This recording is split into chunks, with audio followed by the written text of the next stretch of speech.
John Wick is grieving the death of his wife, Helen, from an illness. To help him cope, she arranged for him to receive a beagle puppy as a gift. A few days later, Wick is accosted at a gas station outside of New York City by a group of Russian gangsters, led by ISF, who fail to intimidate Wick into selling them his 1969 Boss for '29 Mustang. That night, the men break into Wick's home, beat him up, and kill the puppy before stealing the car. ISF takes the Mustang to a chop shop to remove its identifying details, but the shop owner, Aurelio, recognizes the car and refuses service. Wick learns from Aurelio that ISF is the son of Vigo Tarasov, the boss of the city's Russian mafia. Learning of his son's actions, Vigo beats ISF and chastises him for incurring Wick's wrath. Vigo reveals that Wick was formerly a hitman in his employ, renowned and feared in the criminal underworld as the Baba Yaga, a ruthless and relentless man of focus, commitment, and sheer will.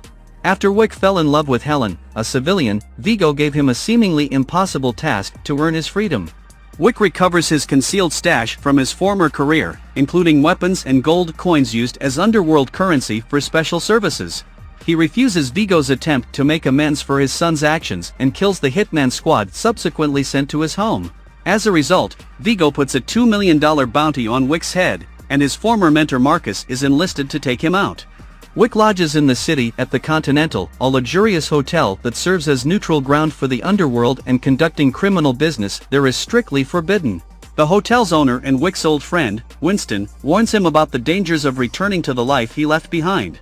Despite this, Winston secretly informs Wick that ISF is at the Red Circle nightclub. Wick infiltrates the club and confronts ISF, but he is attacked by Kirill, Vigo's henchman, and forced to retreat to the Continental for medical attention. As Wick rests, he is targeted by a hitwoman named Miss Perkins, who sneaks into his room. Marcus sees Perkins from an adjacent building and fires a warning shot to alert Wick.